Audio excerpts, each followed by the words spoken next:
aja, Bang. Ya teman-teman ya. Ya, buka lagi yuk, buka lagi. Saudara, Anda menyaksikan Breaking News Kompas TV.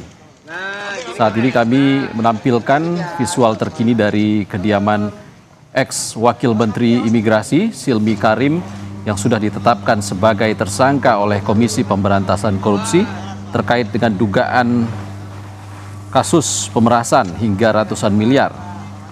Saudara, sebelumnya Komisi Pemberantasan Korupsi membeberkan sejumlah modus yang dipraktikkan para tersangka kasus dugaan pemerasan, pengurusan izin tinggal warga negara asing, yakni pengurusan kitab dan kitas yang melibatkan Wakil Menteri Imigrasi dan Pemasyarakatan Silmi Karim. Sebelumnya, KPK menyampaikan melalui juru bicaranya dalam jumpa pers di Jakarta, temuan KPK mengungkapkan Silmi dan 7 tersangka lainnya, ada total 8 tersangka yang ditetapkan KPK, diduga menggunakan puluhan rekening nomine.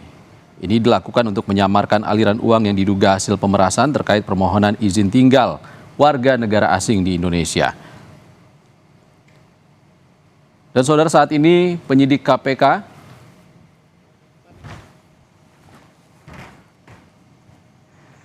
sudah melakukan penggeledahan di kediaman ex Wakil Menteri Imigrasi dan Pemasyarakatan Silmi Karim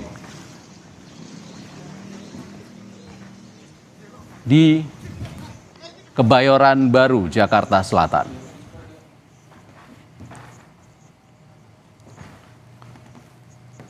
Ada jurnalis Kompas TV Cindy Permadi saat ini di lokasi penggeledahan yang dilakukan oleh KPK. Selamat siang, Cindy.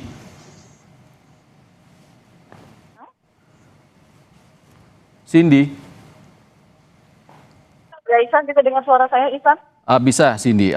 Apa yang saat ini dilakukan penyidik KPK di kediaman Silmi Karim, Cindy?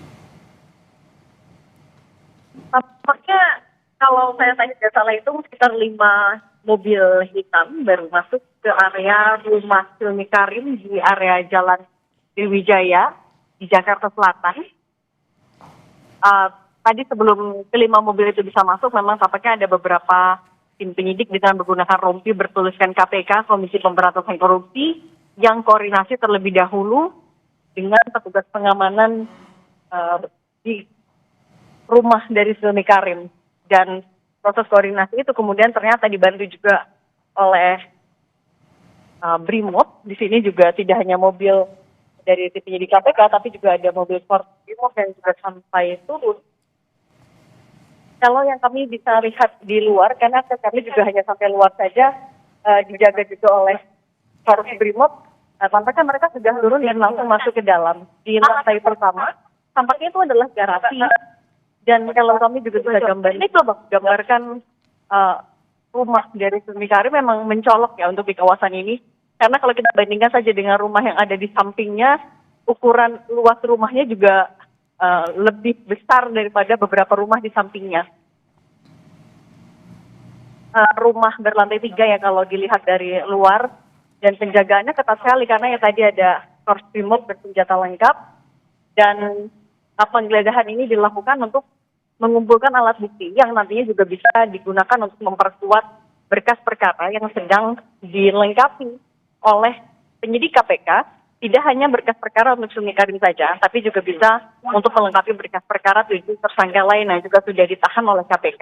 Nantinya berkas ataupun alat bukti yang apapun yang nantinya bisa dikumpulkan dari rumah Silmi Karim di area Jakarta Selatan ini juga bisa dimanfaatkan untuk pengembangan apakah kasus ini bisa dikembangkan ke delik PPPU misalnya, ataukah ada keterlibatan dari pihak lain yang bisa diselidiki dalam prosesnya. Tapi kalau sampai saat ini memang karena aksesnya begitu ketat, betul-betul dijaga oleh Korps Brimob, kami hanya bisa melihat sedikit lalu lalang dari tim penyidik KPK yang masing-masing juga menggunakan masker mulai masuk ke area dalam. Makanya kalau sekarang kami sudah diminta keluar, dan rumah berpagar hitam ini bisa jadi akan ditutup kembali ataupun juga dijaga oleh Korps Brimob. Oke, Cindy, sebelumnya ada aliran dana yang diduga mengalir kepada sejumlah pejabat di Imigrasi dan Pemasyarakatan, termasuk Wakil Menteri Silmi Karim. Sejauh ini apa bukti yang sudah dikumpulkan oleh penyidik KPK?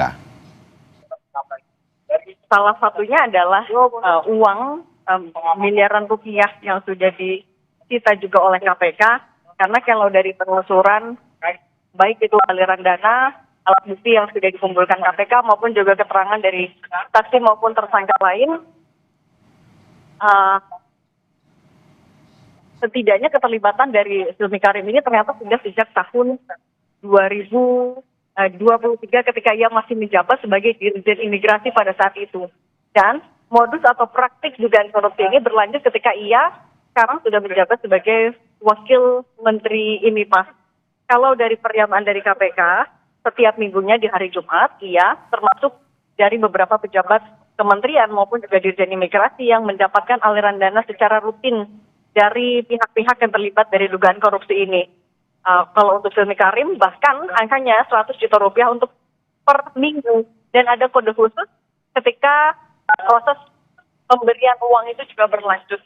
Kalau dari pernyataan dari KPK juga, selama tahun 2022 sampai 2026, dugaan dari KPK adalah sejumlah pihak di Ditjen Imigrasi atau di Kementerian IMIPAS ini sudah menerima uang, baik secara langsung itu bisa tunai maupun juga transfer, ataupun lewat perantara, setidak-tidaknya mencapai 145,5 miliar rupiah. Dan tadi sudah saya sampaikan, untuk Silmi Karim juga Anda setiap minggu mendapatkan uang aliran dana 100 juta rupiah. Oke, Cindy, saat ini KPK menggeledah kediaman Silmi Karim, namun di kasus ini ada 8 tersangka totalnya.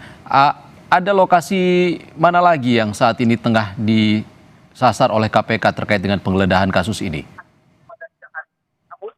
Kalau informasi yang dibuka oleh KPK sejauh ini baru kediaman dari Silmi Karim. Sebenarnya juga memang biasanya kalau ada penggeledahan tidak diumumkan secara terbuka. Ini informasi yang beredar juga dari KPK bersama juga teman-teman wartawan. Informasinya baru satu ini untuk siang hari ini di kediaman dari Silmi Karim. Tapi kalau kita mundur juga ke belakang, sebelum penetapan tersangka untuk penggeledahan sudah dilakukan misalnya untuk di kantor maupun di kediaman dari tersangka maupun juga saksi lain untuk mengumpulkan alat elektronik, misalnya biasanya bukti elektronik maupun juga berkas bentuk dokumen. Oke. Cindy, kasus ini melibatkan Silmi Karim yang sebelumnya menjabat sebagai Dirjen dan juga modusnya ini melibatkan pejabat di imigrasi dari tingkat atas hingga ke bawah. Seperti apa sebenarnya modus kasus korupsi izin tinggal WNA ini yang saat ini tengah diungkap oleh KPK, Cindy? Ya, kalau dari konferensi kemarin yang dirilis oleh KPK, tidak hanya Silmi Karim, tapi beberapa pejabat keimigrasian lainnya mematok adanya biaya ekstra bagi warga negara asing yang mau mengurus izin tinggal. Jadi kalau sebutannya dari KPK ada pembayaran di setiap klik. Nah, modusnya adalah mereka juga mempersulit untuk proses pengurusan izin tinggal. WNA yang mau melakukan pengurusan izin itu, ya ada juga yang merasa jadinya terpaksa untuk melakukan suap dalam jumlah yang tidak sedikit tampaknya ya, karena ini juga sudah berlangsung selama beberapa tahun. Kalau kita juga melihat dari rilis yang dari KPK, ada biaya ekstra dari WNA untuk setiap dokumen permohonan izin tinggal yang diproses. Kemudian juga ada rekening pengepul yang digunakan oleh beberapa tersangka ini untuk menampung fee dari setiap pengurusan izin tinggal yang sumbernya dari Biro Jasa ataupun juga dari pihak WNA. KPK mendalami dan mendapatkan temuan kalau para WNA ini mesti mengurus dokumen izin tinggal lewat Biro Jasa biasanya yang akan bantu pembayaran, verifikasi, dan lain-lain. Dan itu prosesnya dipersulit bahkan selalu ditolak. Sehingga untuk memuluskan harus ada uang bayaran itu. Cindy, kami nanti akan